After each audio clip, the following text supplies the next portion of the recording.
Qu'est-ce que c'est? Une Bible? Tu lis la Bible, Ringo? Pas tous les jours. Au large biblique. Le podcast qui explore la Bible. Bienvenue à toutes et à tous sur Au large biblique, le podcast qui explore la Bible.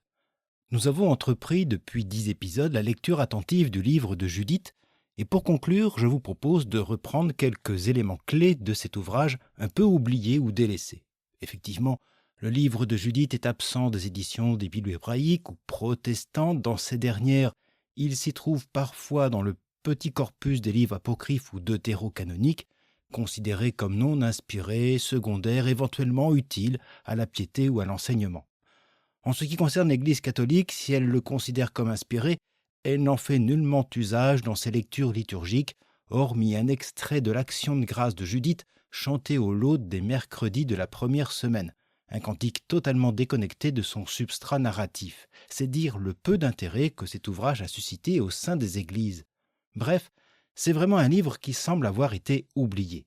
Est-ce en raison d'une théologie déficiente, on va voir que c'est loin d'être le cas, ou par son absence d'intervention divine, ou à cause d'une héroïne trop subversive, pouvant passer pour une séductrice criminelle. Finalement, il n'y a que les artistes, hommes et femmes, auteurs, peintres et compositeurs qui semblent s'être davantage intéressés à cette histoire très populaire. L'ultime épisode de cette série portera justement un regard artistique sur Judith. Malgré ce silence liturgique, j'espère que, comme moi, vous avez été agréablement surpris de découvrir la richesse de ce texte et de cette héroïne, que ce soit au niveau de la gestion subtile de son intrigue, que par les idées et la foi qu'il sous-tend, et qui viennent questionner toutes les attitudes totalitaires, les postures d'abus, comme aussi les représentations d'un Dieu interventionniste. En proposant une figure féminine des plus originales et audacieuses, le livre témoigne d'un discours théologique pertinent, pour ne pas dire percutant, dont on retrouvera quelques échos dans le Nouveau Testament.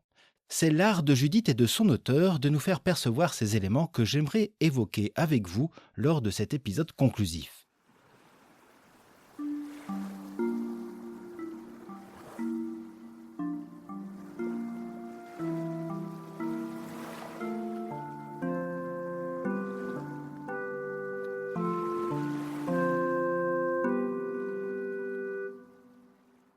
Nous avons suivi attentivement ce livre fictionnel de Judith que je vous avais présenté avec ses deux grands volets, les chapitres 1 à 7 avec l'avancée irrémédiable des armées d'Holoferne et les chapitres 8 à 16 avec l'intervention de Judith. J'aimerais quand même revenir sur cet axe narratif qui est semé de rebondissements. Et ce sont ces derniers qui permettent de percevoir les enjeux du récit. D'emblée, celui-ci nous a présenté un Nabuchodonosor fictionnel qui, comme on l'a vu, endossait l'uniforme de tous les despotes. Après la prise de l'invincible Ecbatane et sa victoire sur Arphaxad, le souverain assyrien décide une vengeance terrifiante contre les nations qui ont méprisé ses ambassades et ont refusé leur aide dans cette guerre. Son bras droit armé et général, Holoferne, sème alors terreur, violence et meurtre pour soumettre les nations et leurs dieux avant le jugement dernier et définitif du souverain divinisé Nabuchodonosor. C'est cette posture totalitaire que le texte dénonce en premier lieu. J'y reviendrai. Or, deux personnages vont à leur manière défier Holoferne et ses armées. Le premier est le grand prêtre Joachim, qui, à l'inverse des nations alentours, qui se sont soumises sans combattre, prépare la Judée à se défendre, fortifiant les cités dans le but de protéger le temple et le territoire. Le second personnage est un officier d'Holoferne, Achior, qui met en garde celui-ci contre la puissance du Dieu d'Israël, du moins tant que le peuple lui reste fidèle. À cela, on pourrait aussi ajouter la figure d'Ozias, qui doit subir le blocus de son village Béthulie et surtout la pression de la population qui pousse à la reddition. En fait, ces trois personnages questionnent l'attente d'un secours divin à la manière d'un Deus ex machina. L'intervention de Judith ouvre le second volet du livre. En fait, toute l'action de celle-ci est bien sûr dirigée vers le dénouement, la fin de l'oppression assyrienne. Elle va y parvenir seule et de manière inattendue. Elle est la réponse divine au totalitarisme et aux exactions de Nabuchodonosor. Judith doit affronter plusieurs embûches, passer outre les propos d'Ozias qui la renverraient bien à son foyer, pénétrer le camp adverse sans crainte, convaincre Holoferne qu'elle l'aidera pour la victoire et survivre à son appétit de désir lors d'un repas privé. Sortir du camp sans réveiller les soupçons, mais encore, à son retour, convaincre les siens non seulement du succès de sa mission, mais aussi de la stratégie à suivre. Et tout cela, Judith l'accomplit sans armes sinon la ruse, sans armée sinon sa suivante, et doit l'effectuer seule, mais dans la foi. Effectivement, Judith, dont le nom signifie la Juive, permet de qualifier la foi et l'espérance d'Israël de manière ajustée et peut-être même novatrice. En cela, elle n'est pas seulement une héroïne qui a réussi à vaincre Holoferne, mais une figure prophétique qui répond aux fausses attentes, aux doutes, aux craintes de son peuple vis-à-vis de Dieu. La dernière partie de ce petit roman offre ainsi une perspective eschatologique.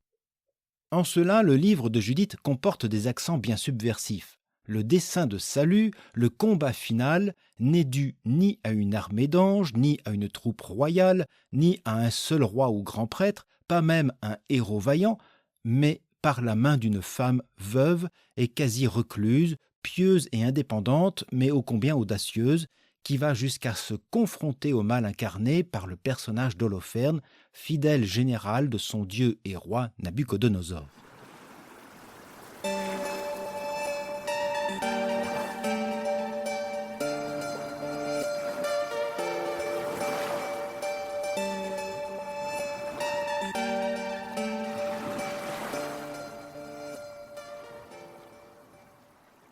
J'ouvrirais bien des portes ouvertes sur un cliché simpliste en disant « Le livre de Judith condamne le despotisme, le totalitarisme, les abus de pouvoir ».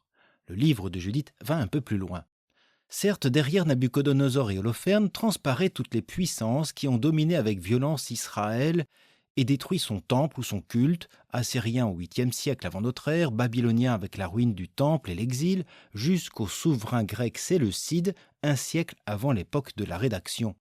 Mais, à travers ces figures, le livre permet de définir ces mauvais souverains emplis d'orgueil, de désir, de vengeance, qui fondent leur pouvoir sur la violence et la terreur. Donc il ne s'agit pas de condamner des empires, mais surtout une attitude tyrannique, et cela non pas à destination des royaumes étrangers, mais au sein même de la Judée. Pour mémoire, ce livre est écrit durant la période hasmonéenne, probablement durant la fin du règne d'Alexandre Janet ou possiblement lors de celui de sa veuve Salomé Alexandra qui régna entre 76 et 67. Alexandre Janet est connu pour avoir exécuté nombre de juifs pieux pharisiens qui contestaient, entre autres, le cumul du titre de roi et grand prêtre. Les portraits de Nabuchodonosor et d'Holoferne sont aussi destinés à critiquer la violence du pouvoir royal en Israël. Dans le livre, face au seigneur assyrien et roi sur toute la terre, il n'y a qu'un autre roi, excepté Arphaxad, le roi souverain vaincu et éliminé. Judith, au chapitre 9, parle de son Dieu Yahvé en le désignant non pas comme roi de toute la terre, mais roi de toute la création. C'est le seul roi qu'elle reconnaît. Il n'y a pas d'autre roi dans cette Judée. Le seul dirigeant est le grand prêtre Joachim. Face au roi despote, cruel et vengeur, il y a ce Dieu qui lui résiste, un Dieu des humbles, un Dieu de justice, le briseur de guerre. Autrement dit, il n'y a pas de roi en Israël, c'est la position du rédacteur, et le seul roi, c'est un Dieu qui n'agit pas comme un despote. Nabuchodonosor agit par le bras armé d'Holoferne. En contraste, Dieu agit par la main d'une femme. Le mode opératoire est différent. De même, l'orgueilleux Holoferne s'exprime par la force, mais aussi par la colère. Colère contre les nations avec Nabuchodonosor, colère en apprenant la défense judéenne, colère contre Achior. Mais face à lui, l'humble Judith ne montrera aucun sentiment de révolte. Il n'y a aucune hyper-émotivité, dirions-nous, de son côté. Ses paroles sont mesurées et sages.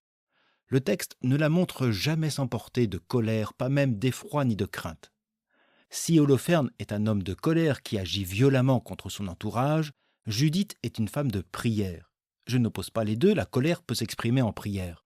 J'oppose ici les deux postures de nos personnages. Déjà, le livre rappelle qu'une véritable attitude religieuse est contradictoire avec les postures de domination et de mainmise, de conversion forcée ou d'abus. Achior en fut l'une des victimes. De même, Judith a eu tout à craindre du banquet privé d'Holoferne. Sa prière au chapitre 9 fait aussi mémoire du viol de Dina, la fille de Jacob. Le livre va donc plus loin que la dénonciation des empires totalitaires.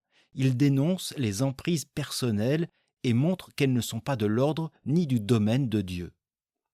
Dans le domaine du religieux, le livre de Judith permet aussi d'ajuster, pour ne pas dire critiquer, les attentes d'Israël vis-à-vis d'une intervention divine. Les postures de Joachim, d'Achior, d'Ozias sont quelque peu mises à mal par le discours et l'action de Judith.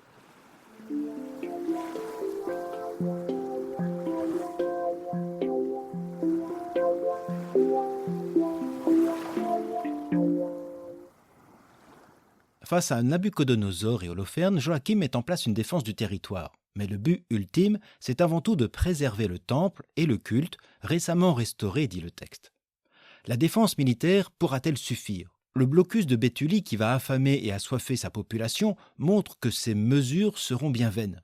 Il faut l'aide de Dieu qu'on va solliciter au temple par une surenchère liturgique. Holocauste, jeûne, cri vers le Seigneur, sac de cendres pour toutes et pour tous, hommes, femmes, enfants, esclaves, étrangers, le bétail, également l'autel. Et le Seigneur entendit leur voix et regarda leur détresse. Le peuple continuait à jeûner bien des jours dans toute la Judée et à Jérusalem devant le lieu saint du Seigneur souverain. Les turbans de Joachim et des prêtres et leurs serviteurs étaient couverts de cendres, et ils criaient vers le Seigneur de toute leur force pour qu'il visitât pour son bien toute la maison d'Israël. Le Seigneur entend et voit leur détresse comme autrefois pour les Hébreux en Égypte au temps de Moïse et Pharaon. On attend donc une intervention divine. Dieu visitera son peuple pour le délivrer, comme lors du passage de la mer des Joncs. L'une des craintes principales demeure la profanation et la destruction de ce sanctuaire récemment restauré. Comme si sa disparition mettrait fin à Israël et à sa foi. Ce serait l'échec de Dieu face à Nabuchodonosor. Dieu doit visiter son peuple, autrement dit, doit agir en sa faveur de manière directe et immédiate. Plus que ces villages, c'est la foi de Joachim qui a besoin peut-être d'être fortifiée, car la réponse de Dieu ne se fera pas depuis le temple, ni à renfort de signes et prodiges, mais par la main d'une veuve du village de Béthulie. La présentation de cette dernière montre une femme pieuse, respectueuse des fêtes, et qui s'adresse à Dieu non pas par des cris, ni des sacrifices, ni même par le jeûne et le deuil. Au contraire, elle retire son costume de veuve pour un vêtement élégant. En lieu et place de cris et de plaintes, le récit nous fait entendre ses prières pleines de confiance et d'espérance. Judith vient tempérer la centralité du temple dans la foi d'Israël. Dans son discours, elle rappelle aussi que le peuple n'a pas à craindre la colère divine comme s'il avait perdu sa protection. Yahvé Dieu n'est pas la cause ou l'origine d'une catastrophe qui s'annonce. Et s'il y a une épreuve de Dieu, c'est bien celle de tenir dans la foi et l'espérance. En cela, Judith vient répondre aux propos d'Achior à Holoferne. Celui-ci mettait en garde le général assyrien contre le Dieu de ce peuple qui a agi à main forte et bras étendus pour le sauver de Pharaon, mais qui a aussi su l'abandonner à son sort face aux armées babyloniennes en raison de son péché. Achior met en avant la centralité de la loi, mais surtout une représentation d'un Dieu juge, implacable, inflexible, avec la conception d'une justice communicative. En cas de péché d'idolâtrie ou de mépris de la loi de Moïse, l'ensemble du peuple serait condamné. Dans son discours à Ozias et dans sa prière, le personnage de Judith vient rappeler que Dieu n'opprime pas, mais défend l'opprimé sans condition, comme il a fait justice à Dina. Pour Judith, c'est Dieu le premier qui agit selon la loi en faveur des siens, et surtout en raison de l'alliance dont elle rappelle l'importance. On peut aussi faire mémoire de son état de jeune veuve, dont le mari est mort précocement. Or, le livre n'impute cette perte injuste ni à Dieu, ni au péché du défunt, ni à celle de son épouse ou de son père, mais d'une insolation. Ce fait permet de comprendre aussi la posture ajustée de Judith devant les événements dramatiques. Elle sait que la situation de détresse actuelle n'est pas due au péché du peuple. Mais la première réaction de Judith va à l'encontre de la décision d'Ozias de mettre Dieu à l'épreuve. Ozias a décrété que si Yahvé n'intervient pas avant 5 jours, il se plierait à la volonté du peuple, et non de Dieu, pour se livrer aux armées d'Holoferne. Si du côté d'Achior, de sa conception religieuse, le malheur arrive quand le peuple est pécheur, du côté d'Ozias, la culpabilité est mise sur le dos de Dieu qui n'intervient pas. À lui d'agir, sinon tant pis. Ozias espère au moins que son Dieu fasse descendre la pluie, mais nous sommes encore dans l'espérance d'une action miraculeuse, associée cette fois à une sorte de marchandage malsain. Judith, dans son discours, rappelle, en bonne théologienne, que Dieu agira à sa convenance et en temps voulu, selon sa volonté, selon sa liberté qu'Ozias lui refuse par cette mise en demeure. Judith exhorte donc le chef de Béthulie à tenir dans cette espérance. Mais Ozias, résigné, préfère la renvoyer à son foyer et à ses prières. Cependant, Judith est aussi un peu rebelle et va contester, seule, l'inertie des chefs de Béthulie, l'attentisme du grand prêtre Joachim et la conception d'Achior, comme aussi la puissance d'Holoferne et l'orgueil de Nabuchodonosor. Vous vous tiendrez à la porte cette nuit, je sortirai avec ma suivante, et avant les jours où vous avez parlé de livrer la ville à nos ennemis, le Seigneur visitera Israël par mon entremise.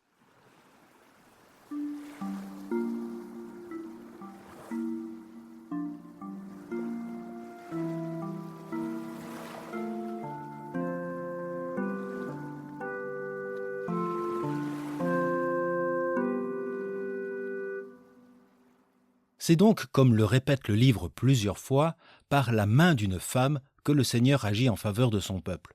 Judith agit en raison de sa foi, mais sur quels éléments construit-elle sa conviction ? Chez Judith, le culte et le sanctuaire de Dieu sont respectés, de même la loi de Moïse. Cependant, ni l'un ni l'autre ne sont absolutisés. La foi de Judith repose avant tout sur l'alliance, c'est-à-dire la fidélité de Dieu à son peuple et inversement. Une fidélité de l'ordre relationnel. Dieu est présenté comme un Dieu de compassion pour les siens. Le Seigneur entendit leur voix et regarda leur détresse. Dans tout le livre, c'est le seul moment où le rédacteur montre une action divine. Si Dieu agit, ce n'est pas en raison d'un seul sanctuaire à protéger, d'une loi unique à observer, mais bien en raison de l'identité même de Dieu, ce Dieu de Moïse, qui voit les détresses des Hébreux, le Dieu de son ancêtre, le patriarche Siméon, qui fera justice à Dina, violée et humiliée. Yahvé est avant tout non le Dieu du temple, ni le Dieu de la loi, l'un et l'autre n'étant pas méprisés, ni le Dieu des signes et prodiges, mais, rappelle-t-elle, « Ta force n'est pas dans le nombre, ni ta puissance dans l'effort, mais tu es le Dieu des humbles, le secours des petits, le défenseur des faibles, le protecteur des abandonnés, le sauveur des désespérés. » Ce Dieu des opprimés est aussi pour Judith confessé comme le briseur de guerre, capable de rompre le bras de ses assaillants et leurs armes. C'est dans cette profession de foi que le rédacteur dévoile les motifs de l'action divine.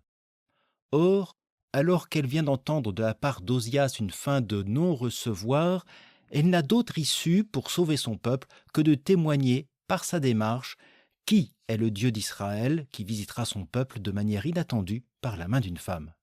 En cela, l'action de Judith revêt un caractère prophétique.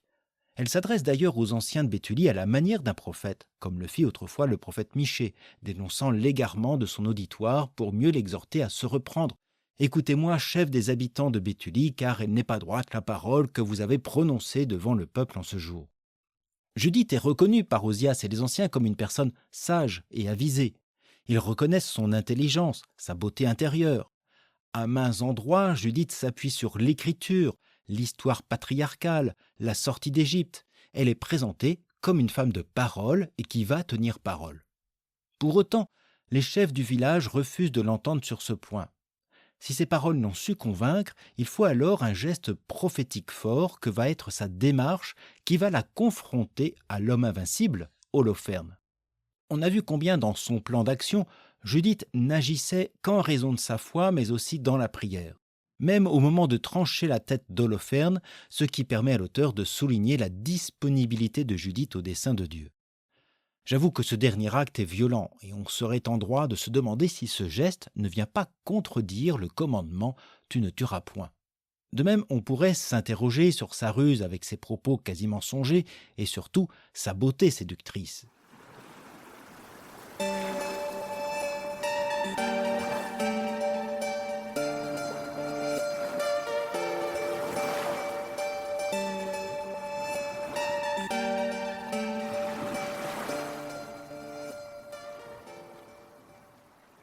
Il faut nous rappeler que Judith est une fiction, qui se déroule dans une période de guerre et dont le dénouement doit être le salut d'Israël. Judith agit non pour tuer Holoferne, mais pour sauver tout son peuple. Mais pour sauver tout son peuple de la puissance de Nabuchodonosor dans un moment où elle-même est en danger. Le livre ne justifie pas la violence. Il s'agit de montrer comment Dieu ici a mis fin au mal et à la mort qui guettait les fils d'Israël. Dans les évangiles, Jésus, qui n'est en rien un révolutionnaire sanguinaire, met en scène des morts violentes dans ses métaphores et paraboles, non pour les justifier, il s'agit de condamner les vignerons homicides en Matthieu 21, ou pour appeler à la conversion, ou pour tuer métaphoriquement le mal. C'est dans cette dernière perspective qu'il faut chercher une explication. En éliminant Holoferne, Judith sauve son peuple de la mort. C'est quand même son premier objectif, permettre la fin de l'oppression. Avait-elle l'intention première, en sortant de Béthulie, d'assassiner Holoferne? Rien n'est moins sûr. Au contraire, elle y va sans armes ni poison. La décapitation du général assyrien est d'abord à percevoir comme la victoire d'une femme juive, autrement dit pas grand-chose, sur le tout-puissant Holoferne, serviteur de son terrible maître, roi et Dieu.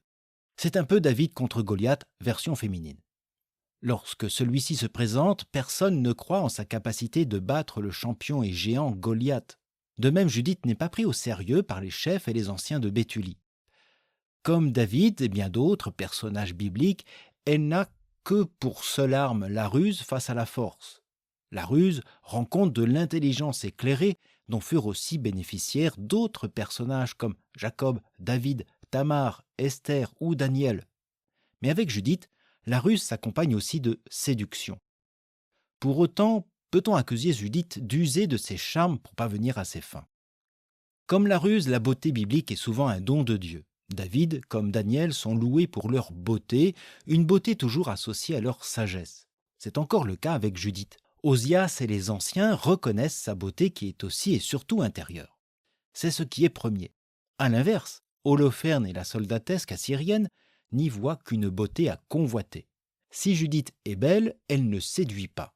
C'est le regard d'Holoferne qui est malsain et ce désir va finalement lui coûter la vie. Mais le livre de Judith n'a pas été écrit en vue d'une morale, mais bien d'une espérance eschatologique plutôt originale, inattendue, voire subversive.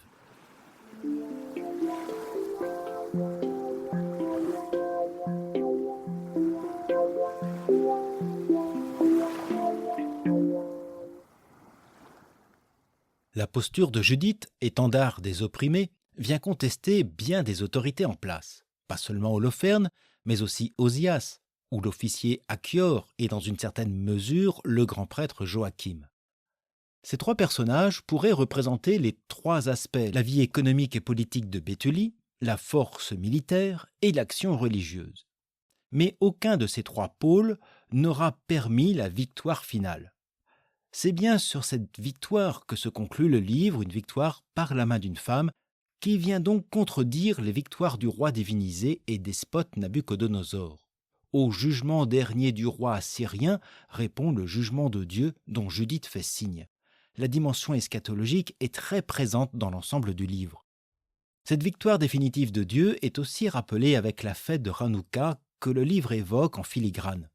Hanouka célèbre la victoire des armées machabéennes sur Antiochos IV Épiphane au second siècle avant Jésus-Christ et la purification de l'autel du temple. Mais une victoire basée sur la force et la ruse militaire. Or, le livre de Judith vient redéfinir, pour ne pas dire contester, cette attente d'une victoire divine par la force et notamment par des signes et prodiges divins, comme le décrivait aussi toute une littérature de type apocalyptique. Or, ici, l'auteur vient redéfinir les termes et les modes d'action pour une victoire divine. Je rappelle que l'eschatologie n'exprime pas seulement la fin des temps, mais surtout la finalité du plan de Dieu attendu et les moyens d'y parvenir. Or, dans le livre de Judith, l'intervention divine ne consiste pas en un combat ultime d'un Dieu guerrier, accompagné d'une armée d'anges ni d'un Messie roi, mais consiste en une victoire par la foi, une foi éclairée et intelligente, inscrite dans la prière et la parole de Dieu, une victoire par la main d'une femme qui renoncera au pouvoir.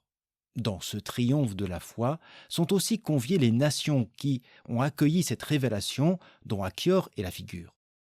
Judith nous est quasiment présenté comme un personnage messianique des temps eschatologiques, avec un Dieu qui intervient dans l'histoire par la main de l'inattendue Judith, instrument volontaire du Dieu des opprimés. Pas d'ange, pas de théophanie, pas d'interventionnisme divin immédiat.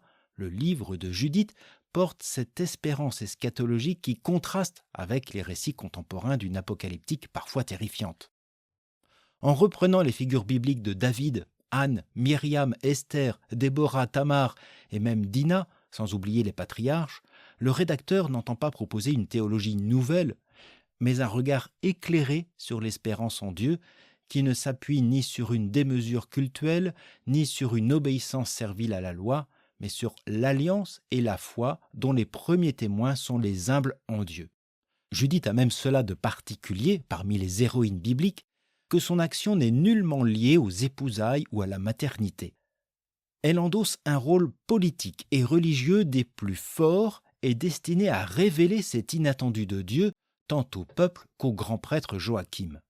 Il revient habituellement aux rois, aux chefs, aux prêtres, en raison de leur force et de leur pouvoir, de leur savoir et de leur responsabilité, de protéger le peuple au nom de Dieu, notamment les parties les plus fragiles, la veuve, l'orphelin, l'étranger.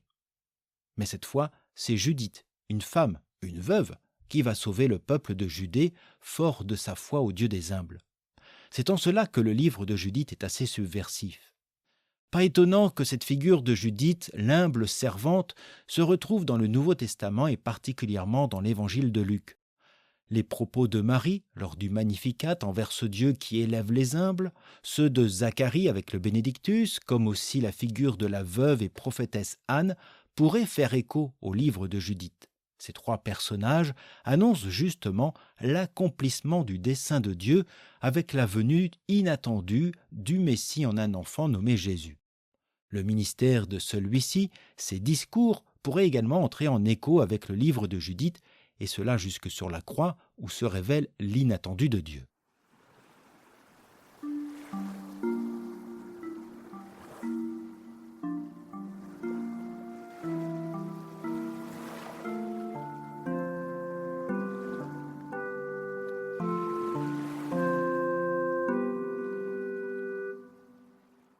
J'espère que vous avez pris plaisir à découvrir ou redécouvrir le livre de Judith qu'on ouvre rarement pour ne pas dire jamais. Et c'est bien dommage. Merci à toutes et à tous d'avoir suivi cette série. Alors ce n'est pas le dernier épisode, il en reste encore un qui sera particulier, je vous en parle à la fin de celui-ci. Pour celles et ceux qui voudraient poursuivre leur découverte du livre de Judith, je vous renvoie à la bibliographie en notes et sur le site, en soulignant particulièrement 3 ouvrages accessibles. Le cahier Évangile 132 du père Daniel Doré, qui en reprend les motifs historiques, littéraires et théologiques. Le livre d'un ancien amiral, Guy Labouéry, intitulé « Judith, espérance d'Israël, une femme contre le totalitarisme ». Et enfin, l'ouvrage de Sylvaine Landrivon, « Faites les terres, Judith, un enseignement subversif ». Je remercie celles et ceux qui, par leur contribution, ont permis la diffusion de cette série, Pierre et Pierre, Yves, Dilek, Dominique, Jean-Pierre, Laurence, Michel et Michel, Noël, Jean, Louis-Michel et aussi Nathalie, Vincent, Cathy, Anne, Guillaume et Héloïse. Je remercie particulièrement une autre Nathalie qui, depuis son séjour en Italie, m'a transmis sympathiquement les photos de tableaux de Judith qu'elle a eu la chance de contempler dans les musées qu'elle a visités. C'était super, merci. Nous nous retrouvons donc pour le prochain et dernier épisode sur Judith, où je laisserai le micro à Noémie Marijon pour nous évoquer la figure de Judith dans l'art. Place aux femmes pour conclure cette série sur Judith. Je vous souhaite une bonne journée, une agréable soirée et je vous dis à bientôt sur Au Large Biblique.